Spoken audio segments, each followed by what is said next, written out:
So, welcome. Thank you so much for joining us today.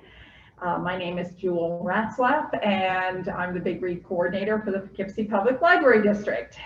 We are reading Lab Girl by Hope Jahren this year, and we've got lots of wonderful programming happening throughout the next few weeks. So make sure you have your brochure so that you can follow all of the great events that are happening. For those on Zoom, I'd ask you to please keep your microphones muted. If you have a question that you'd like to ask our speaker, please put it into the chat box and we'll address that at the end of the presentation. We are recording today's event, and that will be available on the Poughkeepsie Public Library District website in a few days after we have a chance to edit out the beginning. And you could feel free to direct other people who weren't able to come today or participate today to the Library District's YouTube channel, which is on the website. And there's lots of great programming there as well. So I'm going to turn things over now to Joyce deVries Tomaselli of the Cornell Cooperative Extension here in Dutchess County. And she is going to tell us a little bit about what she does and jump into discussion of trees, and celebration of trees. So please join me in welcoming Joyce Tomaselli. Thanks, everybody. It's beautiful. It's nice to be here on a beautiful day. So my responsibility at Cornell Cooperative Extension is an area called community horticulture, basically home gardeners. My colleague, one is commercial agriculture, or commercial horticulture, forgive me, for things like greenhouses and Christmas trees. Jen is agriculture, which is livestock and crops.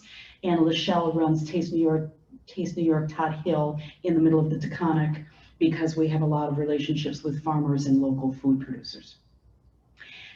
Community horticulture, and our role is education. So we have a lot of people that are very interested traditionally in ornamental gardens. More and more people are interested in food gardening, so we teach a lot about that. I also, I've been at Cornell Cooperative since 2013. I also got involved in what's called the Lower Hudson Partnership for Regional Invasive Species Management. And we look a lot at how we can deal with things that have kind of gone wild and cause harm and focus on alternatives instead. That's how I started getting interested in trees, because we have problems with some trees, and I'll talk about it briefly later. But I got interested in trees, and then I got the call probably a year ago. I forgot who called me and said, have you ever read the book Lab Girl? And I went, no, I haven't read a book in a long time. And they said, well, it has to do with trees. Are you interested? And I said, sure. And I started reading Lab Girl, and Jill's going to laugh because when I hit the scientific parts, I started tabbing it, because throughout the book, which is very powerful, there's really cool, detailed, accurate scientific descriptions. And that's what got me intrigued. And so when Jewel said, what would you like to talk about? I said, well, I've got to talk about trees. So here we have a celebration of trees. And I guess, Jewel, can you go to the next page, please? So my agenda briefly is, this is silly, but what's a tree? Think about it. What do trees do? How do they grow? What can cause harm to a tree? You know, find out if mankind and machine more than anything, right? And then I'm going to go, depending on time, briefly or maybe in more depth about some specific really cool trees that we have here. And that's part of the invasives background. And then how to plant a tree. And how to plant a tree seems simple, but the teaching on how to plant a tree has been changing over the last couple of years. And so we'll get into that too. So why don't you go to the next slide, please, Joel? So what's a tree? Next. First, what's a plant? And I really liked this description. First, a plant can't move. It's stationary. And that's really important, because where a plant seed lands, or where we planted a plant, it doesn't move. And that has a lot to say about its survival or thriving. And the next thing that's really important about a plant is they make their own food. They're their own ecosystem. Thirdly, they respond to the environment around them differently. So if we have more water, if we have less water, if we have more daylight, if we have more heat, the plant responds. And so it's really tied into our environment, and it also helps our environment for human beings around us. And finally, every plant has a bunch of things called meristems, and that happens to be my license plate. Different story. But the meristems are undifferentiated cells waiting to be told what to do. Okay, next. So all plants have roots, stems, leaves, and a growing point. Okay, now roots can be a little different. The roots of moss are slightly different than the roots of grass, but there's something that's securing it to the soil and getting nutrition from it. There's some major structure. With a vine, it might be weaving. With a tree, it's very strong. With a tomato, you've got to stake it, but it's got a stem. It has leaves that start doing the work. We'll talk about photosynthesis. And then it has that growing point. So it may be a flower that gets pollinated that turns into a tomato, right? It may be a tree flower that turns into a maple seed. So that the leaves start, sometimes the flowers do first, but the leaves are doing a job throughout the season while there's other growing points that are doing different things for different things. So trees, if you go next, they have a single woody stem. They can live for many years. Where we are here, we have a lot of trees that are deciduous, that drop their leaves, or evergreen, that keep them all year round. Turns out evergreens really do drop some leaves, but they keep a lot of green, so they're called evergreen. They produce seeds because remember, they're making their own food and they can't move, so they're producing seeds such that they can replicate themselves. They those seeds might turn into fruit, they might turn into nuts, they might turn into lots of other forms that all have names, but we're not going to go into that today. They can grow, trees usually are single-stemmed, where shrubs are multi-stemmed. Shrubs usually are shorter. Trees are usually 10 to 100 feet or more. So when we say long-lived, what I wanted anyone that's logged in or that's watching later that might have kids around is say out loud, what's the oldest person that you have known? For me, my dad made it to 96 and a half, right? Some trees in proper environments can live double that, triple that. So trees are very long-lived, and that's what is a tree. So if we go to the next slide, the next question is, what do trees do? And we can go on to the next slide.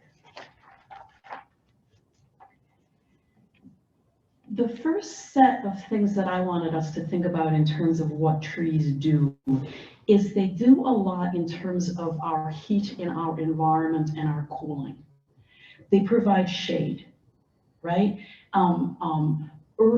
Suburbs have a lot of trees often. Urban parts, older parts of cities often don't have trees. And when you go into like a downtown Poughkeepsie compared to Vassar campus, you feel the heat differently. And that's because those trees have created shade. They're shading animals, they're shading other plants, they're allowing plants that can't deal with the heat to grow underneath their shade. Also in the winter time, when deciduous trees lose their leaves, they're allowing the sun to heat a building. So architects deliberately plan trees around office buildings or around homes to let the western sun heat the house in the wintertime, but shade it in the summertime. You can also especially use evergreens to have a hedgerow, a wind block. So it really helps with heat and shade. And then we'll talk in a moment about transpiration. It can also cool the air in how it works the daytime and nighttime on managing the nutrients and the moisture within the tree itself. Okay, we can go next. Trees here can shade, it's a little too small here for me. They can cool a city by 10%. They can also really help with heat and energy. So when we talk about the environment and about avoiding use of energy, trees are really important. Next.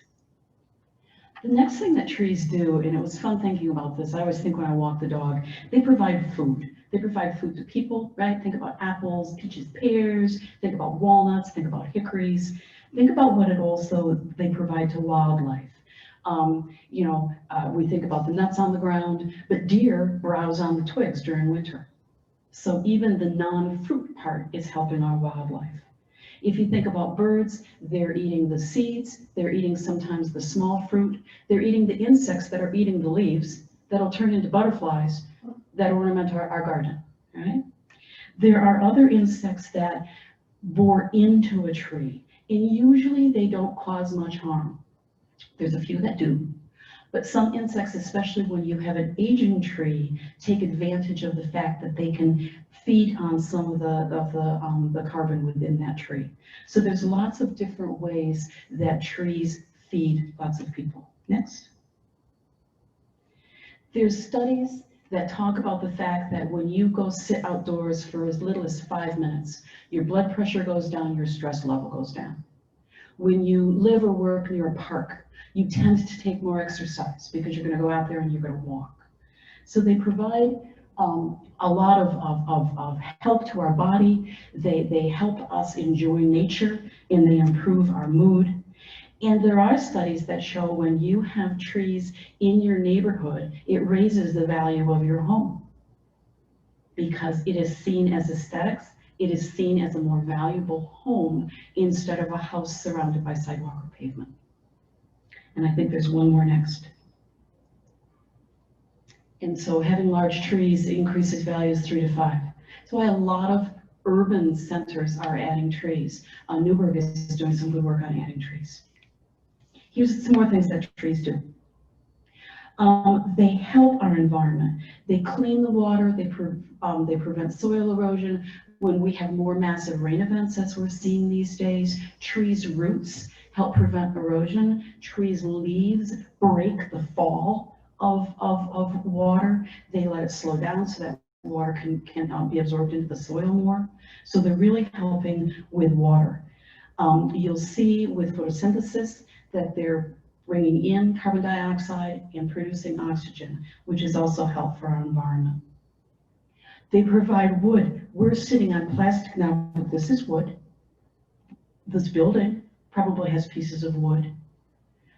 We heat with wood. So there's also a lot of benefit that they provide in terms of the structures around us. Next.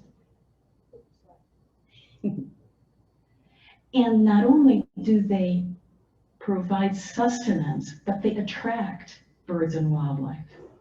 And so when we've got trees in our yards or trees where we work or trees where we play, we have more that we can admire, we can study. And because it's the food, the shelter from the weather, right? I mean, when we've got winds, when we've got winter cold, the birds go into the evergreens because they have more shelter. Shelter from predators. I've got a red fox that runs through my backyard and the squirrels go up the oak tree. Right? We've got small birds that hide when the hawk comes by. So there's the shelter that they have, and there's a couple of old trees where they actually have made a nest inside. We have pileated woodpeckers that do that. Birds' nests, sites for reproduction, and remember that a lot of these, this wildlife and these insects are benefiting above ground and below ground. There's a whole ecosystem in the soil below us, especially for beetles, especially for insects as they pupate in the soil. So all of that is a big ecosystem that's provided value from a tree. Next. So here's one of my stories. I'll try not to do too many. I'm the last of 5 kids, and my sister Lois, who's 2 years older than I, on Friday night, I think it was only summer. I can't imagine that we did this during school, but then we didn't have homework. Anyhow, Dad would take us Friday night to the local library. Each of us could get 6 books because that was the maximum. He would go to the bakery down the street and get cookies, which was a splurge because Mom usually baked. And Mom would let us pretend that we were sleeping in, and we would read with a flashlight in bed at night. And we would read on Saturday morning, not Sunday, you had to go to church, but we would read 12 books by the next Friday. And my favorite in the summer, also by the time number 4 and 5, Mom was clever. We had to, in the summertime, we had to work 1 hour in the house and 1 hour in the yard, and then we were free. And my favorite was the cherry tree, where I had a tire swing and where I could climb the cherry tree and I could sit there and read my books. So it's, I don't know, are kids allowed to climb trees? I hope so, I hope so. But it gives us a place to relax. It's where we put a bench in the backyard. And finally, the whole life cycle of a tree is really important, especially in the cycle of nourishing insects and wildlife. And so a lot of times if a tree dies, someone says, oh, I've got to cut that down. Well, if it's not of danger to a structure, leave it. It still has a function, unless it's an ash, because those come down quickly. Okay, next. So from tree to snag to decaying matter, and the original quote said to dirt, and it's not dirt. Dirt's is what's under your fingernails. It's soil, so I changed it. Everything's depending upon that tree. Okay, next. So how do trees grow? Next. You can't walk away, Joel, because this is. Wait a minute. Okay, do trees grow like that? That's a yoga pose, all right? I don't think trees grow like that. Maybe above the soil they grow like that. But if a tree grew like that, what would it do in the wind? It'd blow over. Next. Trees grow like the bottom picture. They don't grow in a ball of roots underneath a ball of leaves. That image was created over 100 years ago by someone that was using it to sell something, and everyone adopted that. But as we've gotten better about understanding how trees' roots actually are, we find that the roots are out, they're beyond the drip line, and the most important ones you'll see are those that are out at the end that have the smallest roots. And we're going to think about that when we think about how we can harm a tree and how we plant a tree. Next.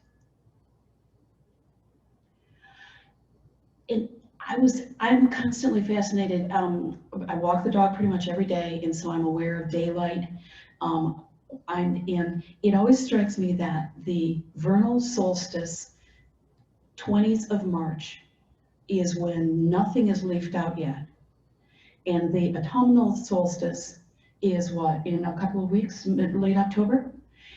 No, it was September. It was September. We already had it. So in 6 months, a tree goes from dormant to leafed to bare. And what's it doing the rest of the year? So I wanted to just a little bit point out that in March, when the sunlight increases, is when we start seeing more transportation and transpiration in leaves growing, and that's because of the sunshine. In June through August is where we have the most active growth, where we have buds and where we have the growth of the actual trunk. Okay, that's also where wildlife is feeding most during the summertime. In September, November, November, the trees pull that energy down into their roots and into their trunk where they can store it. So right now they're really pulling energy down.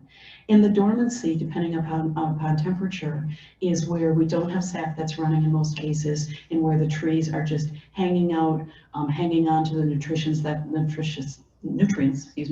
they stored and waiting for the sunshine again. Okay, next. So again, lab girl, science. Let's get into some of the science. I'm going to go over growth, transpiration, transportation, photosynthesis and respiration, and I also sneaked in senescence and abscission because that's what's going on right now. Okay, next. Here's a question, and there's enough Zoomers now that they know how to type into a chat box for the audience here. When you put hooks in a tree to hang a hammock, where do the hooks go as the tree grows? What do you think about that? Okay, next. Meristems. There's hours you could spend on meristems. Basically, there's primary meristems that are the tips, the new growth for the roots and the twigs and the leaves and the growing bits. Those are called the primary meristem. The secondary meristem tends to be more within the bark of a tree, the cambium of a tree. And when you learn how to prune, you are stimulating a secondary meristem to make a new twig, right? There's lots of things. I have meristem on my license plate because it was used years ago to successfully propagate orchids. Different story. But there's meristems that are primary and secondary. So the primary ones are where you're going to see the growth at the tip. And if you go next, Jill. The secondary is where you're going to get the growth within the stem, the trunk of the tree. And that's where you're going to have the roots, the branches, the hardwood, the woody bits is where you have the secondary meristems. And the growth that they cause tends to be lateral, okay? And what it does is, we'll see a cross section, what it does is as we go through the season, it develops, it kind of pushes out the bark as the center keeps transitioning. And here's the next picture.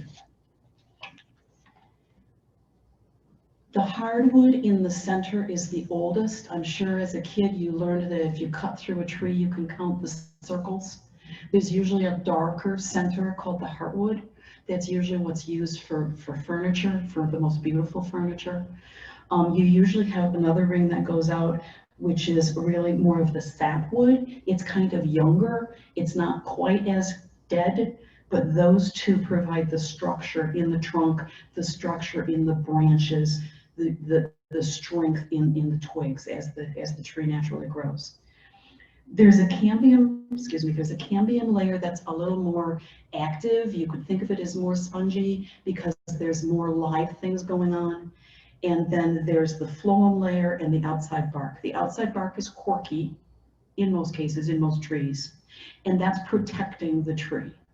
And that keeps getting sort of pushed out as the inside does its, as the inside does its business. So next. So when you hang a hammock, it doesn't go up because the trunk is not growing up, it's going out. So the hooks might go into the tree, but they're not going to go up. So next time you have a cocktail party, ask someone about the hammock. All right, next.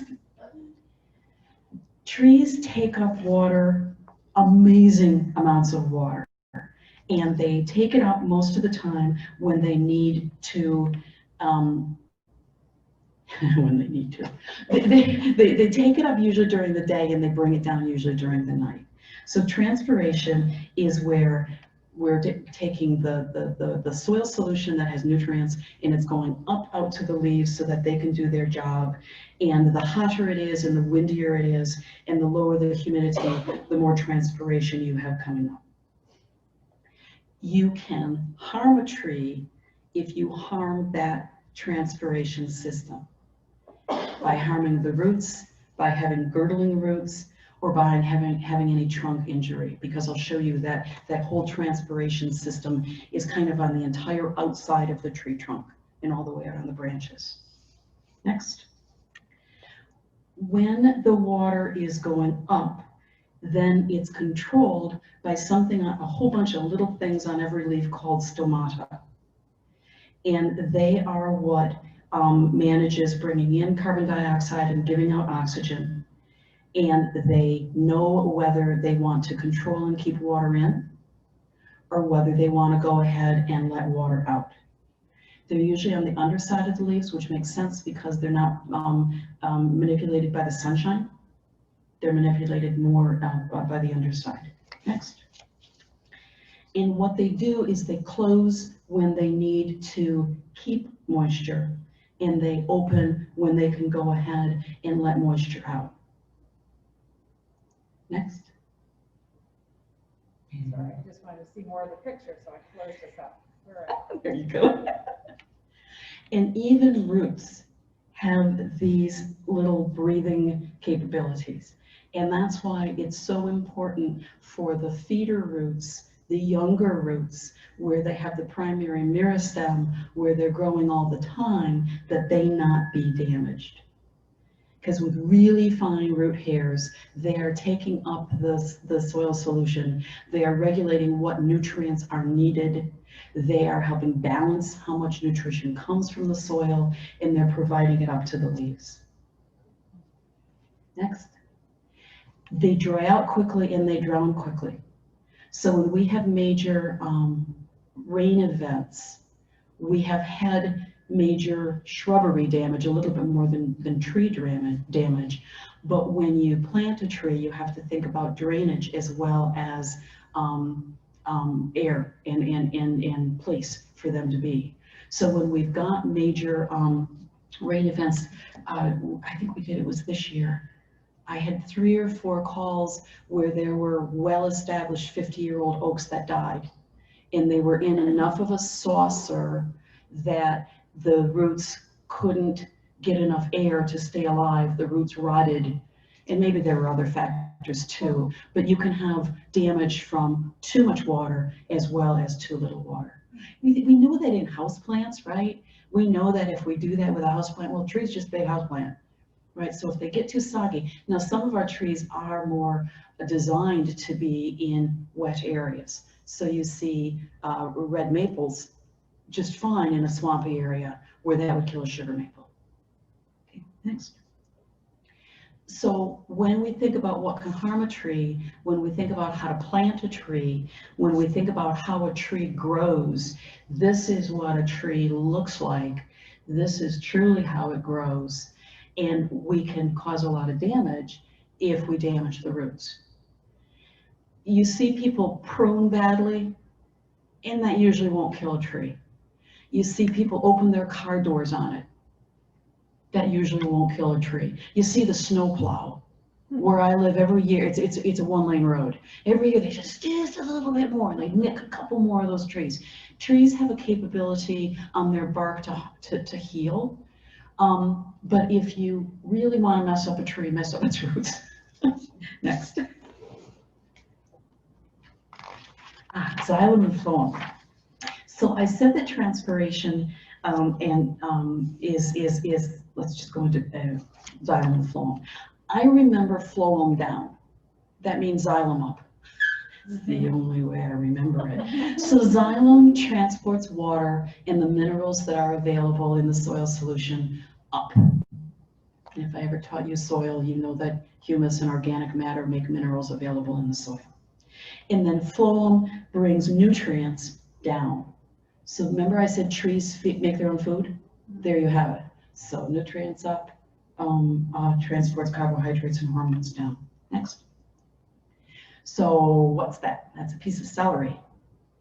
And what do you see with those little points there? You see xylem and phloem.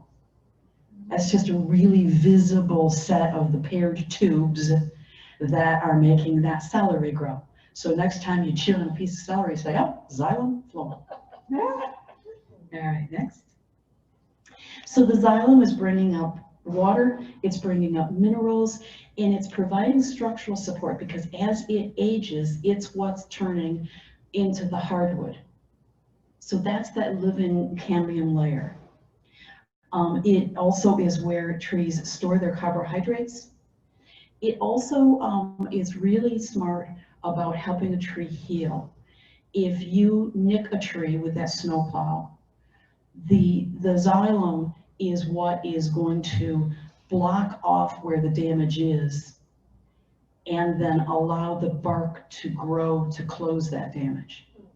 You block off that damage because that's where fungus or bacteria or insect activity could occur.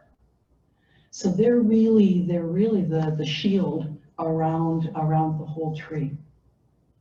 As I said, much of it is dead. You see the hardwood in the picture there. You see the area that has the more spongy wood, and then the xylem would be, and phloem would be just inside that corky bit.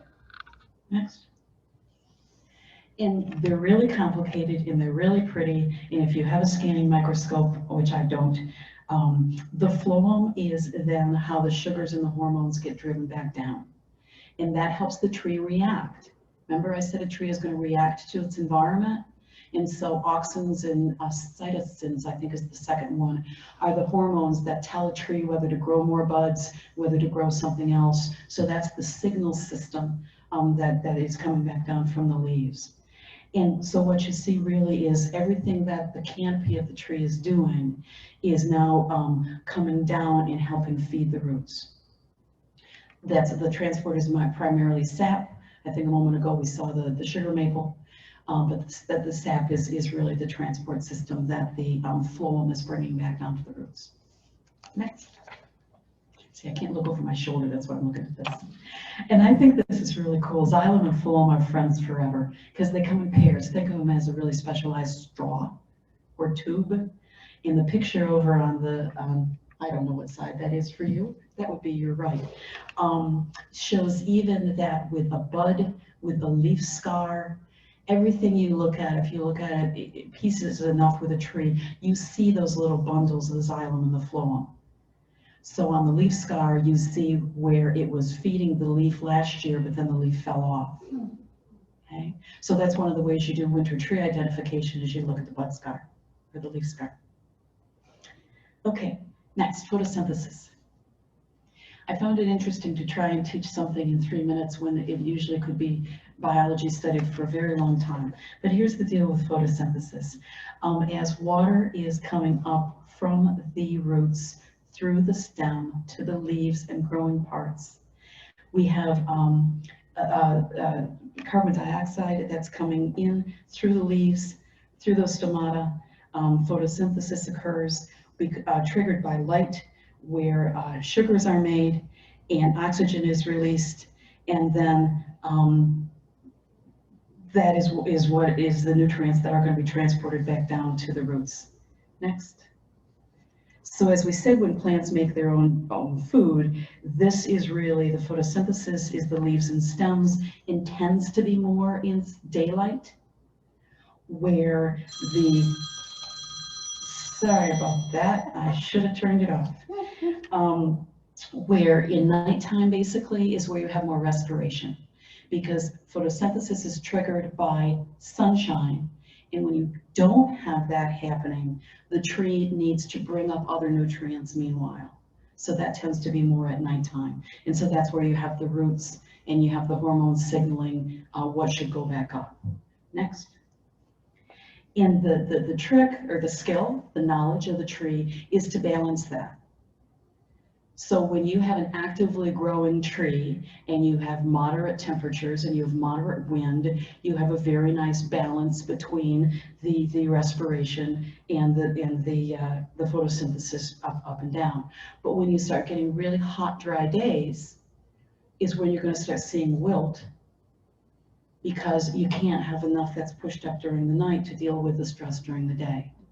Also, when we have shorter daylight, that's when the tree realizes it's time to get rid of those leaves, because it's going to take more energy to keep them growing than they are creating because of photosynthesis.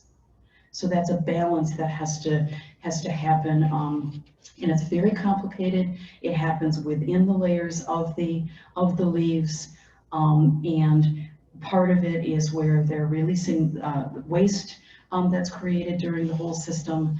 And bottom line, it's a very delicate balance. Next. I worked in sinensis and abscission because I wanted to ask people, what's happening this time of year? Are leaves turning colors? Why? How are they turning colors? They're turning colors because they're losing their green. Photosynthesis creates, very complicated, the parts of the leaf that store the green.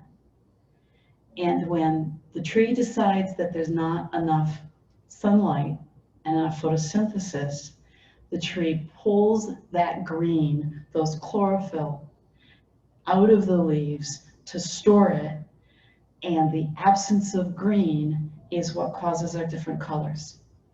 And there's other things inside the leaves, depending upon the genus of the tree, and sometimes the species, and often the cultivar, that has different colors that remain. So oaks tend to have leftover brown. Maples tend to have leftover oranges and yellows. So sinensis is when the nutrients are pulled from the leaves, and then the other colors dominate, and then the tree does something which is called abscission. And what it does is there's that little layer. If I were, here, I have a prop. If I were to break off this leaf, that's a very weak point. That's the point of abscission. And what the tree does is it actually puts a little coating over that, which causes the leaf to fall off, and which protects the tree from anything entering a wound. So it basically causes the leaf to fall off when it does that layer of abscission. This was an oak tree, a twig, and I get a lot of calls, and I found this in my driveway. So just to digress a little bit, when I talked about the fact that buds were formed in August, see how nice these buds are? I think you can see them. These are next year's buds. And they're beautiful, they're plump, and they're gonna make it through cold and snow and ice and wind because they're really protected now. That's the meristem, that's the buds for next year. There's some little twigs here that these will elongate the twigs, this will elongate the stem. And I get calls on the hotline, and I do a lot of diagnostics, and someone says, well, something's eating my tree. I have all these leaflets. Do you know what that did? What did that? Squirrels. Yeah. Squirrels were eating the buds, and they cut, I can see it's really sharp, and they get greedy, and maybe they were going after an acorn, maybe they're going after the buds, but these fall down, and it's fine. It's like pruning. The tree's just gonna grow around it just fine. But this is an example of this fell before sinensis and abscission, and that's why the leaves are still attached to it. Next.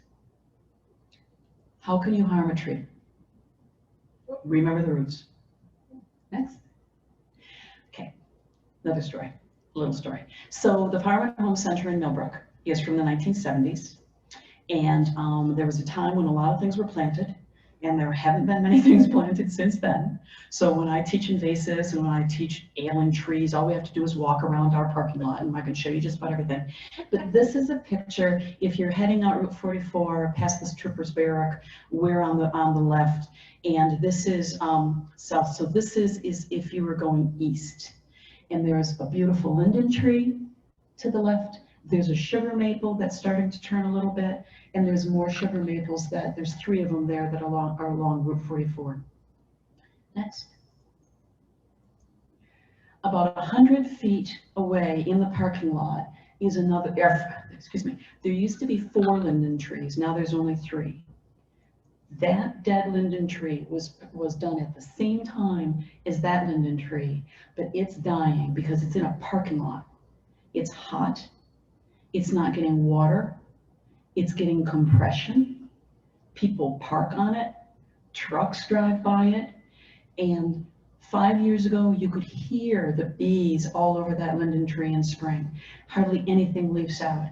Those were both taken yesterday, and look how it's lost its leaves, because it was already ailing enough that it wasn't getting nutrition, and it pulled in everything it could, and those leaves have dropped. If you go to the other side, if you came westbound on Route 44, those 3 sugar maples were planted at the same time as those 3 sugar maples, and look how wretched they look. Same thing. They pulled everything in from their leaves. They were already ailing, and I stood there. They're the same distance from Route 44. They're the same distance from salt. They're the same distance from traffic, but to my eye, the ground is a little higher with those dead ones, and I think they drained more, and I think that was more heat stress. Also, they get the full sun all day long, where the healthy ones, there's a few more trees on the other side of Route 44, and there's the woods from Cary IES right next to them. So they're not as stressed, and they're beautiful where those guys are. So that's an example of harmed trees. So let's go next. Mankind and machines can do a lot of things to hurt a tree. Okay, you can plant it too deeply or too shallowly, and I'll talk about that in just a minute. You can put it in soil that's always going to be dry or it's always going to be wet, not enough water, too much water. You can drive on it, you can park under it. There's an expert, we're doing a urban tree training for DEC, and an expert, really, really interesting tree guy from New Jersey. They're building a wonderful new building, and he teaches how to not harm a tree. And he came to the construction site, and all of the construction vehicles were parked under the trees because it's shady. And he said, get them out of here. Right? People put a little orange line around a tree, around its trunk, and then they park next to it. Okay, so you can do a lot of things with compaction.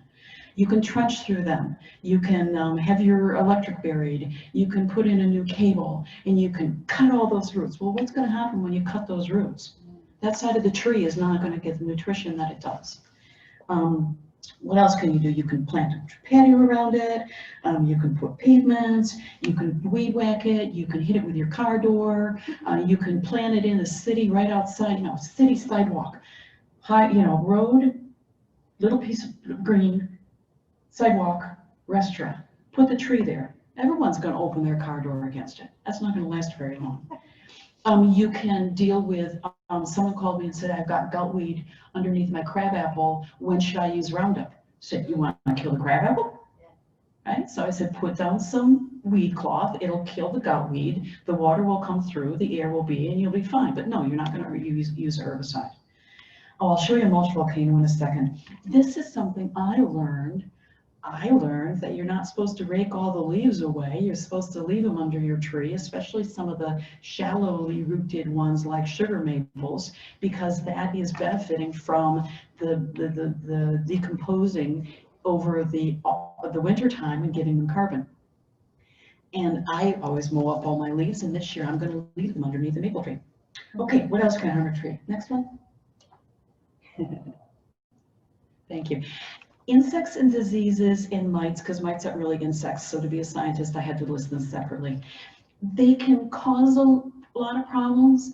Usually insects are going to take advantage of a tree that's already stressed. There's something called cavitation, when the water is transported up through the xylem. If there's not enough water, do you remember playing with pop beads? Pop, pop, pop. The water molecules make pops, and insects can hear that, and they can know that a tree is drought stressed, and they can focus on that more, that there might be some decay. So usually, we have some awful insects. We've got emerald ash borer that is killing our ash trees. They tunnel underneath the bark through that xylem and phloem, and their tunneling is zigzaggy, where a lot of our native beetles are just going to do this. They're zigzagging. What is that doing? That's killing the xylem, phloem, the cambium layer, and a tree wilts and starves. That's what's killing our ash.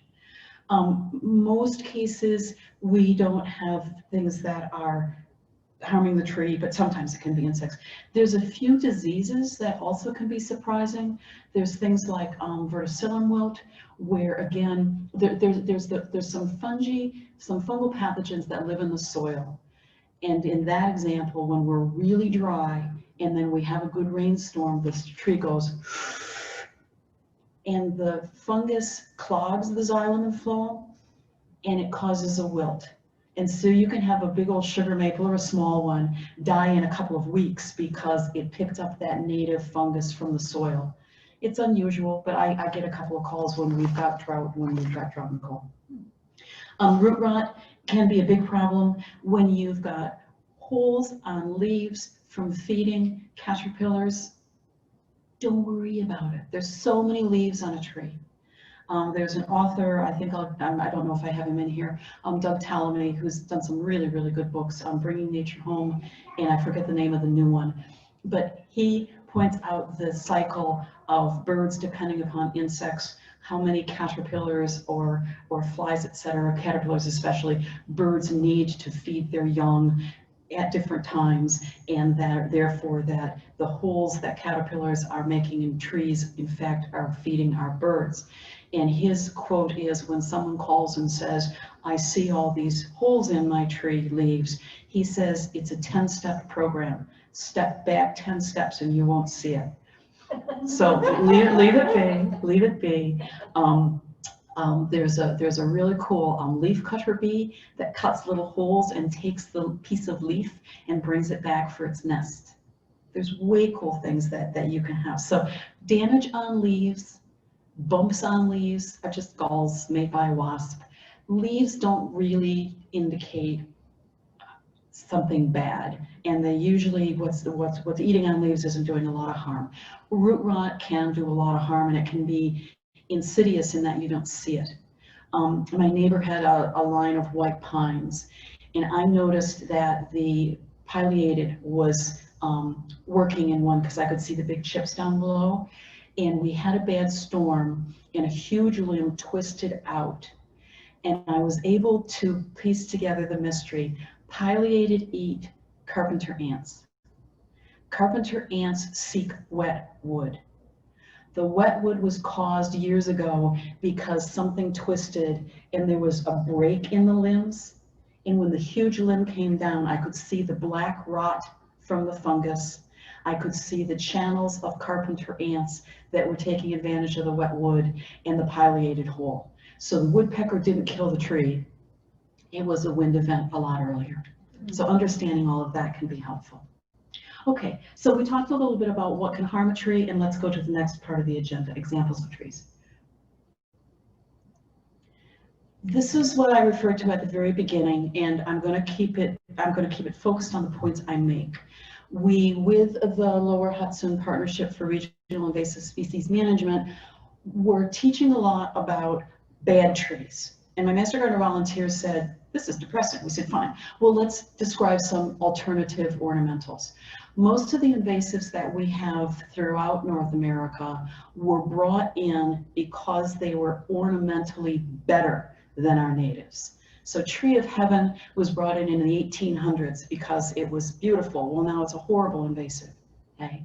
So what we did was we looked at the trees that were invasive, their attributes, and we got alternatives. This here does talk about the Doug Tallamy book, which you should look up. And if you're interested in trees, the Woody Plants database from Cornell is very interesting. And the icons are explained here when we went over each tree. So next. And I'm using this just as some examples of the differences of trees, but these are the Aurelia alata, Acer planetoides. Norway maples are now invasive in the Northeast, and they are not prohibited from being sold, but when you buy them, they're heavily labeled, and you must not plant them anywhere where they could escape into the wild. They were brought in because they were bigger and better than our native maples, but they spread really easily.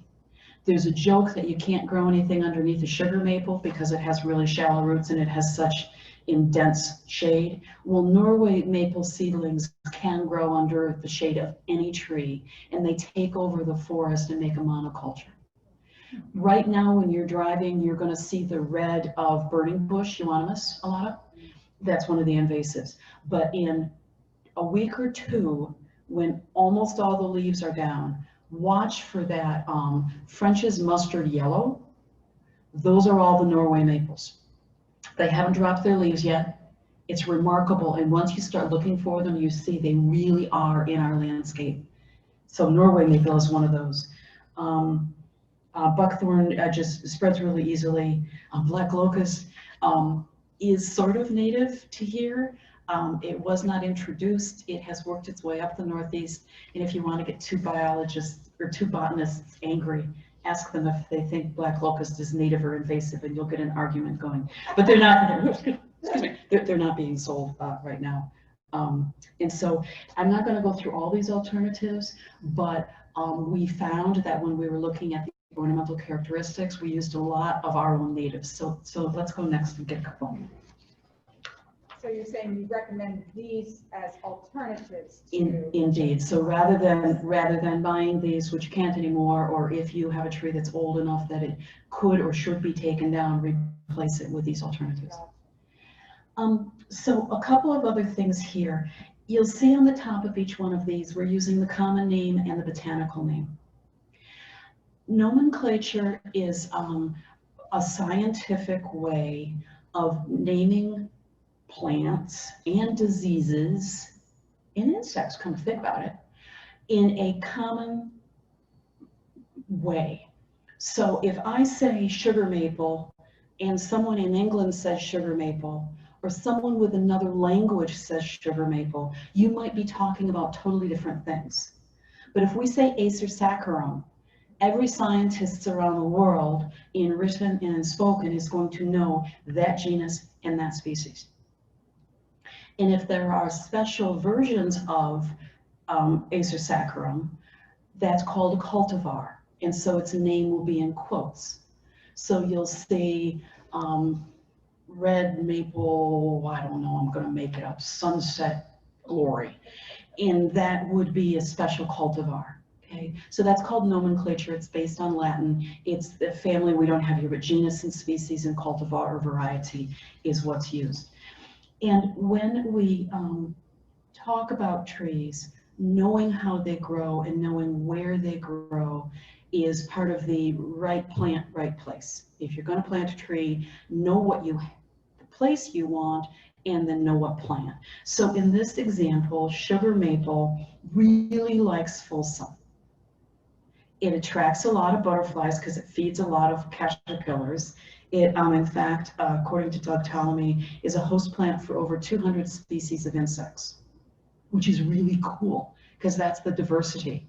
That's the whole ecosystem that it's supporting. It provides really dense shade. The only other thing that grows under sugar maple is Japanese stiltgrass. It's beautiful in fall, and it is stressed by drought because it has fairly shallow roots, and it is more stressed by compaction. So you don't see it used as a street tree. You see it more as a lawn tree or in an area where it has more room. Okay, next. Acer pennsylvanicum, and if you don't know how to pronounce it, you just say it confidently. Acer pennsylvanicum is a smaller maple, also an acer, and it takes more shade and half shade. So sun is more than 6 hours a day. 2 to 4, 4 or 5 is partial, but this will actually survive in a very shaded area. It's smaller, and so it's something you could work into the edge of a woodland as an example, or somewhere that's more shadier. It's pretty, it's got really cool flowers, it's got really good fall color, and it's one of the natives. Next. The third acer, red maple, Acer rubrum, and if you took Latin, rubrum, red, right? This can take more moisture. It's also a nice big tree. It's also pretty good to transplant, and it tolerates both wet sites and salt spray. So this is used more often as a street tree or as a tree that's in an area with more traffic. Okay, next. Betula nigra, river birch. This is a much smaller tree. It can get pretty big. It's another variety that supports a lot of wildlife. It's a host plant for over 300 species. It's pretty easy it's moderately difficult to transplant. This does have an insect called a leaf miner, which can make the leaves look tatty. Another leaf miner, have you noticed black locust that has sort of a teabag brown in August?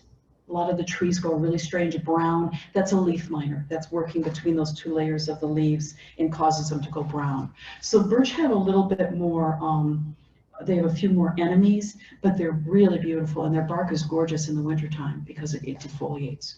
Next. Fringe tree, it's not a native to us, but it's really cold tolerant to our area. It's a much smaller tree. It's beautiful.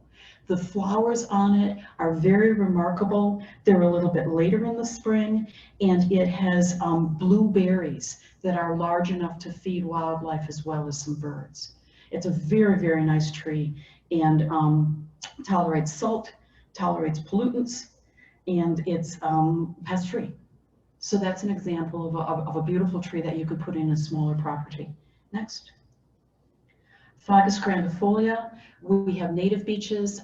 You often see the copper beeches, which are European beech. They really like moisture areas. Natively, they grow along ravines. They grow in more shady, cooler areas. You've seen magnificent specimens that were brought in as ornamental specimens in Greenwood Cemetery, at Vanderbilt, at Roosevelt. They have really nice fruit. They're pretty pest-free, and they support about 100 different species. I'm going to talk about transplanting bold burlap in just a minute, so we can go on from there. A point, I don't have to go back, but a point about American beech is it's one of the few trees, Kentucky coffee, Ailanthus, where it can root sprout. So there are some trees that can replicate themselves by sprouts from roots. And so if you see a big beech tree in the forest, you're often going to see smaller beech trees that have grown from the roots. They call them colonies. Eastern red cedar, we have two evergreen smaller trees here. Red cedar's name is actually Uniperus. I spelled it wrong there. It's Uniperus virginiana. And what we call juniper is something with an F, I forgot its name. But having the scientific name helps you understand what you're really talking about compared to, you know, and also pests tend to have one correlation between the actual genus. So if you've got a problem with your red cedar, you're looking at different pests than if you have a problem with your juniper. So knowing what the botanical name is helps you understand what the actual pests are. But this is a tree that can get pretty big.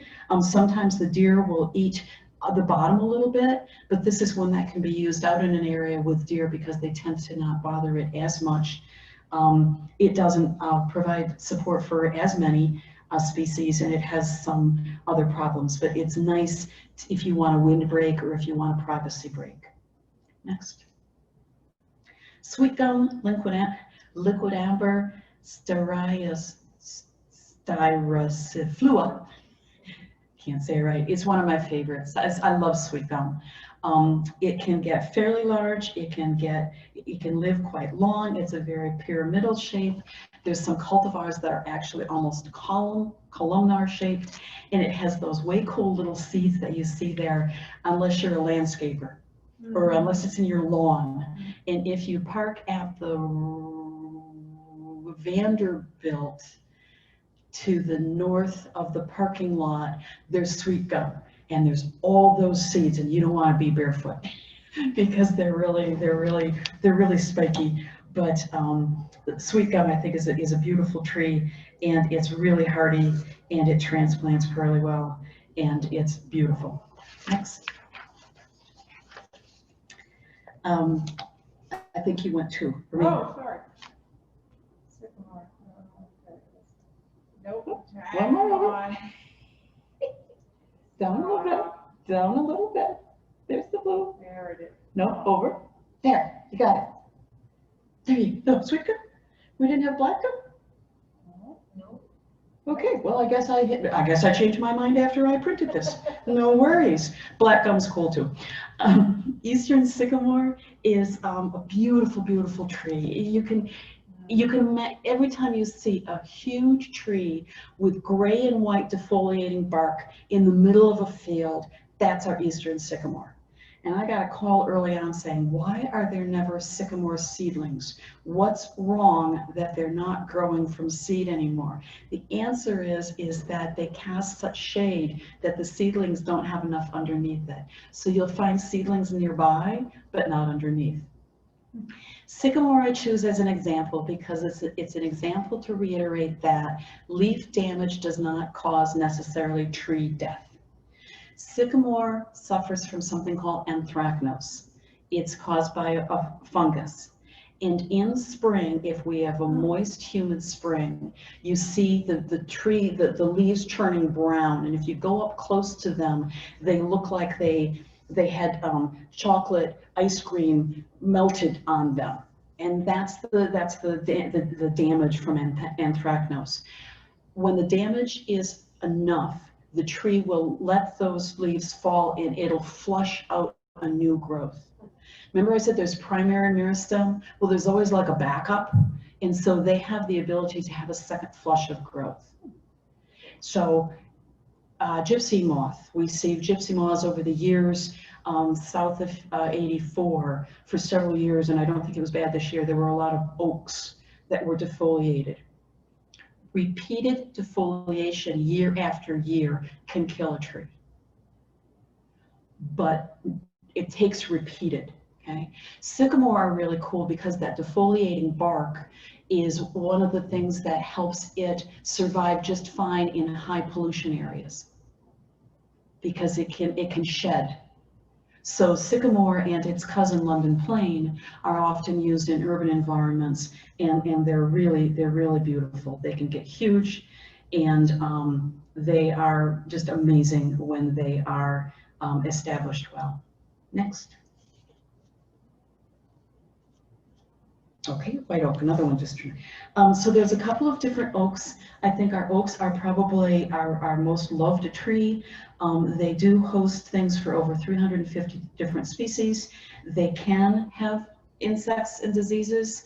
There's galls. There's something called an apple gall. When you look on the sidewalk and say, what's that thing that looks like a really big cherry tomato? It's caused by a wasp that lays an egg. The tree creates sort of a reaction around it. It drops off. The insect has its shelter. It exits, and you have this thing on the ground. It doesn't hurt anybody, but it gets galls. They can be harder to transplant because they do tend to start with a fairly significant taproot. So when you're planting trees and when you're trying to move them, you really want to have an oak that's smaller, younger, and I'll tell you about bald and burlap in just a second. Next. Sassafras is probably one of my favorites, and I think it's the final example here. It's a smaller tree. It's a little bit more of a shady tree. It's way cool because it has different leaf shapes. It can be a leaf like this, or a leaf like this, or a leaf like this, or a leaf like this. And as a kid, we would dig up the saplings in Michigan, or the roots in Michigan, and we would crush them up and make sassafras tea. It's a wonderful fragrance, and it's a really spicy, sort of sweet taste and fragrance, and they have really pretty color.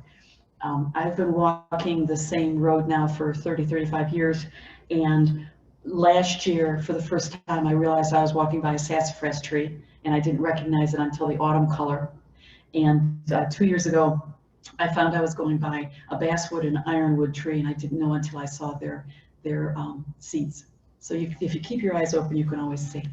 Okay, next please. The last topic is how to plant a tree. And everything you've learned so far is building up to the right way to plant a tree. And remember, we don't have trees with roots that are down and that are all in a nice little ball. We have trees with roots that go out and maybe also go down too. Next. Any landscaper will say, right plant, right place. And you say, what are they talking about? Well, the first thing you have to think about is you really need to understand your site. And you can say, I've got full sun. Well, I want you to go out there at 10 in the morning and at 2 in the afternoon and 6 in the evening and tell me, do you really have 6 hours of sunshine? When people complain about their lawns getting thin, I say, well, did your trees get big? And in my backyard now, where my lawn is the worst, it's because the trees have gotten big and they're shading. So I have to grow different things there. So what's your light? What's your water? What's your drainage? I live in the town of Clinton and I live on rock. If you look at a geological map right there, I live on rock and bedrock. And if you zoom in on the USDA zones, I am zone 4B. There are 2 places in Dutchess County I'm zone 4B. I go up one more hill and I can see all the mountains to the west and the Berkshires to the east. And then I come down the hill and I'm in my woods. But in any case, we had a place where we planted, now I know better, a variegated Norway maple. We planted it, we dug a hole, nice big hole, planted it, died 3 years later. Okay, put in another. First mistake, if something dies, don't put the same thing back there and figure out what's wrong. Put it in, lived 7, 8, 9 years, died.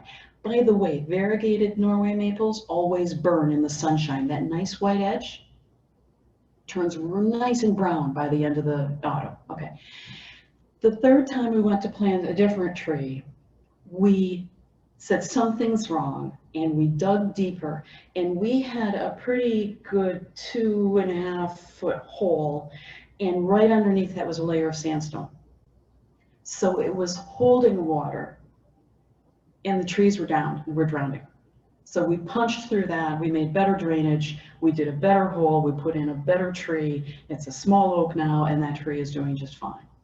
So know what your water drainage, what your soil is, know truly the space. How many people, with shrubbery especially, but how many people planted a tree and 20 years later had to trim half that tree off because it was touching their roof? Mm-hmm. So that Cornell Woody Plants database that I showed you all that example of before says spread as well as fight. Right, that's going to help you choose. And you want an absence of insults. Not where you park, not where you open your car door, not where the kids are going to ride their bicycles into it, not where the landscaper is going to get it with a weed whacker. That's your site considerations. Next. It needs to match what the tree needs. You're not going to change, well, you can cut down trees, you can make more sun, but you're not going to change your site. So you have to select trees that match what you have, okay? You should be in love with that tree because you're going to live with it until you or your children die. I mean, it's an investment. So you're going to say, why do I like this? I picked the sweet gum. We just put one in at the Farm and Home Center in memorial of a friend, and I've always loved it. And that's going to be there for 30 years. And you can't make the tree a nuisance or an obstruction.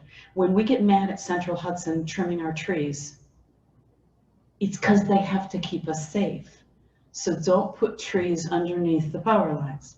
Don't put them where, you know, you're going to have buried cable. You really need to make sure that you're going to put it somewhere where it makes sense. Then, next, digging the hole. The root package. I should have had a slide on it and I didn't.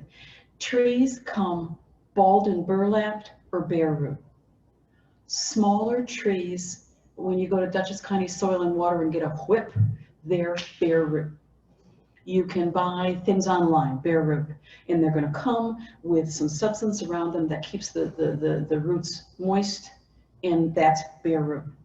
Balled and burlapped tend to be larger trees. They tend to be the special trees that you're going to find at a garden center, or you can even order one from a grower, and they have a big 4-bladed scoop that scoops through the roots, and when it does that, it tends to push up the soil a little bit. Okay, just remember that. And then it puts burlap around it to keep it moist. It puts wire around it to keep all that soil together. And you put it in a truck or you put it in your car or whatever. When you get a tree home, you want to see how big that ball is or see how stretched out those roots are. And that's where you're going to dig the diameter, twice the diameter. And what you're doing that is you're making it so that they're going to have room to stretch and grow, okay? You're going to dig a depth that's very precise. When you look at a tree, and I've got some pictures in a minute, a tree in the woods is going to have the straight trunk and it's going to have a root flare. That flare and that transition is called the root collar. And that's where you have the difference of a tree between the tree's roots function and the trunk function. If you bury it too high, you're damaging the roots. If you bury it too low, you're harming the trunk. So when you get a balled and burlapped tree, the first thing you do is you take off that burlap, take away the soil that might have been pushed up around that trunk, take your shovel and measure the depth. Dig your hole to the depth of that shovel, okay? And that's because you need the support for the weight of that tree. You're giving it room to stretch out, but you need support for the weight of the tree. If you have a bare root tree, you might need to make a cone to place that trunk on and then stretch its roots out, okay? What you're not going to do is you're not going to put gravel in the bottom to make sure that it's draining. And you're not going to put lots of compost and lots of garden,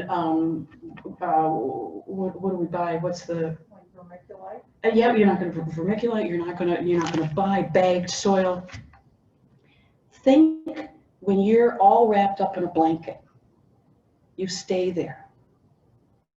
When you make a beautifully nutritious, wonderful piece of soil, that tree is not going to reach out.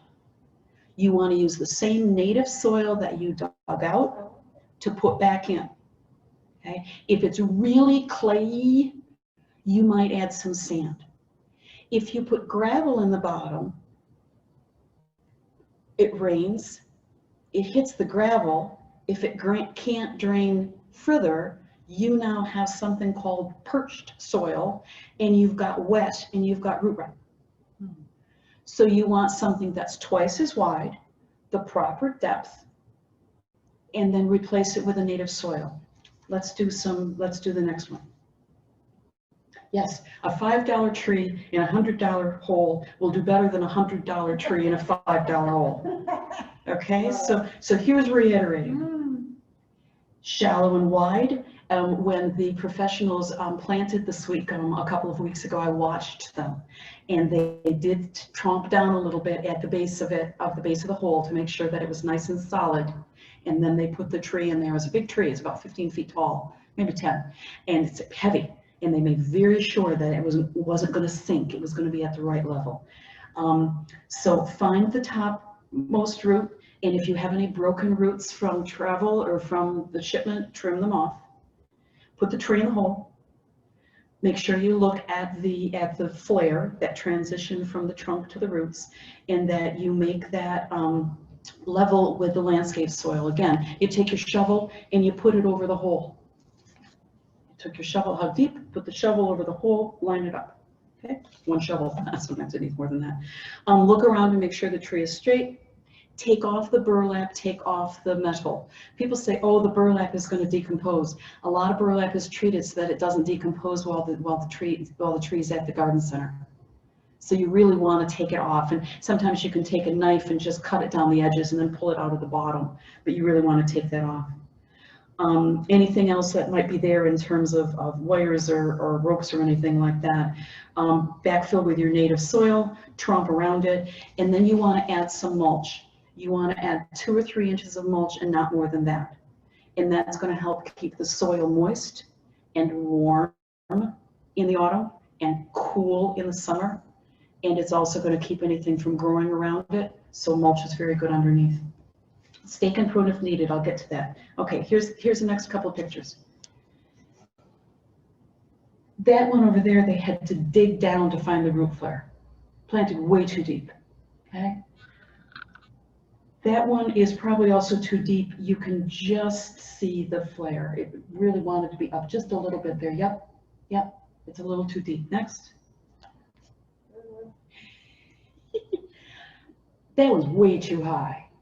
Right, those roots are not doing their job, and you get a good wind, and I mean, it's just that's way too high. This one here is correct. You see a little bit of the root flare. You see the mulch that's not too deep. You see that it's wide enough that you can safely mow around that without whacking the tree. And finally, you see that the mulch is not touching the trunk wood. When we have lots of nice wood chips, which are great for mulch, they're decomposing. Decomposers of wood, you would like to stay away from your trunk, right? You don't want to make a place where they could get into that trunk. Also, you want to keep that clear so that you don't get voles interested in that in winter. And if you plant a little tree, you probably want to put a wire barrier around it for voles. But that's a beautifully planted tree. Okay, next. When you transplant things badly, that is an example of, in the middle there is probably the wire or the burlap wasn't taken off, and it got girdled. See, that got girdled. And so the xylem and phloem are still probably working, but not as well. And when you have something that, oh gosh, buying a tree in a container is tough, because a lot of times when those new little root tips hit the edge, they turn a corner, And so with shrubs, they start circling. And when you put it in and they're circling and they get bigger and bigger, they circle more and more and they strangle themselves. That's called girdling, all right? So this one over here, you've got different damage. You've got damage here, and that one is way too deep. You've probably got some root rot underneath there. And by the way, you've got a sidewalk on 3 sides of it.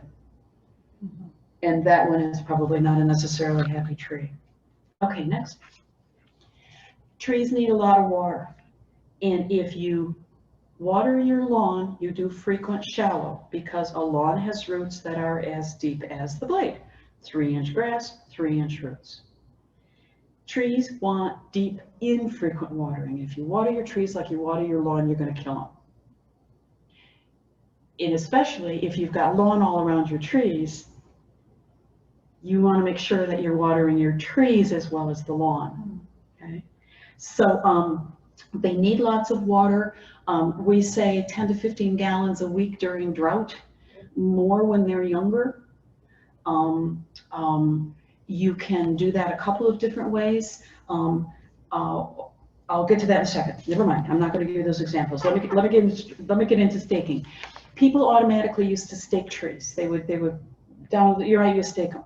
What's been found now is that some movement by wind, in fact, helps trees make stronger roots, because they're reacting to their environment, and they're going to have stronger roots. They're going to have deeper roots if they do have some movement.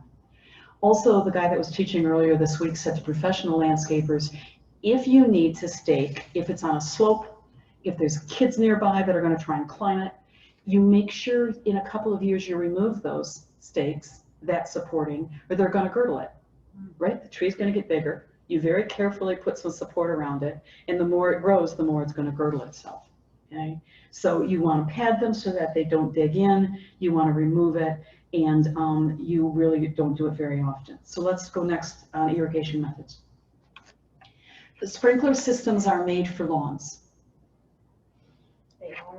They are. Sprinkler systems are made for lawns. They have a fine spray. They go on for an hour. They do 1 inch of water in the top inch or 2, and they turn off. Okay? A watering can is not the way to water a tree. You have probably a gallon, and you stood there and you got the top little bit. You can use drip irrigation, and I've got a picture of that. And I do also show the gators. But a couple of points that we want to make is that it's better. The infiltration of your soil. One thing you can do is when you put in a septic, they do a perk test. They see how fast water actually inflates. You could take your shovel that you just used to plant the tree, and you can dig a hole and you can fill it with water, and you can see how quickly it infiltrates, okay? And what you want to do is understand then how, if it's very sandy compared to not, that is going to say how often you water. You want to water in the morning so that it can actually get the water and bring it up to the leaves. And you really don't want to have anything that's salty.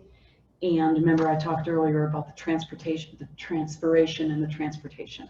So you're going to do it more often when it's really dry and really hot, maybe once every week or 2, but not every day. Next. These are some examples of gators. You'll see them on the streets where those have little holes in the bottom. They fill that with water, and the water slowly sinks down. They refill them every week or so. You can see there's a little connection there for the hose. And so that's a way that you can slowly do it. You can put soaker hose around it and do that for the first couple of years, and then just leave it, put it underneath the mulch. And if you have a really dry season, you can hook your hose back up to it again. Okay. This is the bucket here on the top corner is something you can buy, but this is what I teach people a lot is get an old sheetrock bucket or the Home Depot buckets that you shop in. They hold about 10 gallons, maybe more. I have to look that up. Put a few holes in the bottom, put it by your tree, fill the bucket, walk away. Okay. If you're using a sprinkler system, and there are a couple that can be used that keep it really low, when people say, well, how long should I sprinkle? The answer is tuna can. cat food can.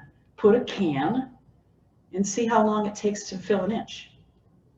And now you've supplied an inch of water to the area around the whole tree.